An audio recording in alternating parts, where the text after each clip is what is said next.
What if everything the characters did in episode 7 was exactly what Caine wanted? And what if, at the same time, the escape plan they almost followed was completely, genuinely real? Because here's the thing, most people watched that finale and walked away thinking, Caine set up the whole thing, Abel was fake, the blue button was never going to work. But the more you actually dig into the details of this episode, the more that clean, simple reading starts to fall apart. Today, we're going to go through this carefully. The teaser, the bee, Scratch, Kinger's final words, and the moment everything went wrong. By the end of this video, I think you'll agree that what happened in episode 7 is way darker and way more tragic than it first appeared. Let's get into it. Glitch just dropped a new teaser image for episode 8, and it's one of the strangest things they've released in a long time. We've got multiple fragments of Caine's eyes scattered across the frame, a massive cluster of bubbles, which we also saw in the trailer during what looks like Caine completely losing control. What appears to be Caine's hand, and several tears ripping through the environment that open directly into the void. Now, if you remember the pilot, Caine casually explained the void away as just an unfinished location, but by the end of that same episode, we saw what it actually is: a bridge, a connection point between the digital circus and the real world outside it. And then there's Pomni. Her cheek blush is completely gone in this image. We saw something similar happen briefly in episode 6, and at the time it was either a small animation error or a result of her eyes widening and physically covering that part of her face. But looking at this teaser, I don't think it's a mistake. I think it's intentional visual storytelling, a signal that Pomni is in a state of fear or shock so extreme that even the small details of her design are reacting to it. Put all of this together, and episode 8 is shaping up to be about one thing above everything else: the characters actually trying to find a way out. And that makes what happened at the end of episode 7 even more important to understand, because the opportunity to leave might have already come and gone. To understand the theory, we first need to talk about Abel, and more specifically, who he actually is. Early in episode 7, Abel makes a point of warning the group to stay quiet because Caine could be watching. The camera lingers on paintings covering the walls, each one filled with Caine's eyes. The show is telling you something there. Keep that in mind. Abel then explains his history with Caine and lays out the escape plan. Now, two things about this immediately stood out to me. First, the bee drawn on the plan. Everyone saw it and immediately assumed it was proof that Caine created the whole thing, because Caine is always drawing bees. But here's the question nobody seems to be asking. What if Caine didn't create the plan, but found it? What if Caine stumbled across a real escape plan, instinctively doodled on it the way he always does, and then crossed out the bee specifically so nobody would connect him to it? Think about what we know about Caine. He's brilliant, but he's also distracted, erratic, almost childlike in some ways. The idea that he'd absent-mindedly draw on something and then immediately try to hide it is completely consistent with his character. Meanwhile, none of the people inside the circus would even know about the bee habit. They're living inside the simulation, not watching it from the outside like we are. So the bee doesn't necessarily prove the plan is fake. If anything, it might prove Caine touched something he wasn't supposed to. Now, we move to the final scene of episode 7 and pay attention to Kinger's words.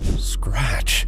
The first abstraction. Scratch, the first abstraction. That single line changes everything. After Abel vanished, we saw a hot dog pendant fall. Fans have been calling that character Dobby for ages, and even the creators acknowledged the nickname. But over a year and a half ago, a 3D animator who worked on the show revealed that the character's real name is Scratch, and that Scratch was one of the original developers of the Digital Circus. That recontextualizes Abel entirely. Abel isn't just some random NPC or a character Caine invented. Abel is, at his core, Scratch, one of the people who built this place. And Scratch got trapped inside it, stuck with a mannequin body under circumstances that are still unclear but might be connected to a near abstraction, where his code broke in an unusual way instead of transforming him like it does to others. And there was clearly history between Scratch and Kinger. When Pomni offers to go get Kinger, Abel deflects, says he's not ready to face him again after what happened between them. Whatever that conflict was, it was significant enough that Kinger remembered it even in one of his clearer moments. Scratch knew that bringing Kinger into the plan early could blow the whole thing up, so he kept him out of it. Here's where the theory gets really specific and really grim. At some point during episode 7, Caine discovered the escape plan. My best guess is that the exact moment it happened was when Scratch pulled Jax aside and started explaining everything. That conversation, that detail, that's when the information reached Caine. And after that, Caine didn't immediately intervene. He watched. He let it play out. This actually makes complete sense when you consider his psychology. Caine has been increasingly aware that his adventures aren't working, that the people he's responsible for aren't happy, and that he's failing at the one thing he exists to do. So when this escape attempt started unfolding, I think part of him genuinely wanted to see if they'd go through with it. He was observing. But here's the critical shift. At some point, probably after Pomni's trip to Caine's office, Scratch was replaced. The real person who had been operating inside that mannequin body was swapped out for an NPC, a controlled version, a puppet. And most people interpreted Abel's final cryptic line as a hint to press the red button. But I'd argue the exact opposite. I think Scratch, or whoever was speaking in that moment,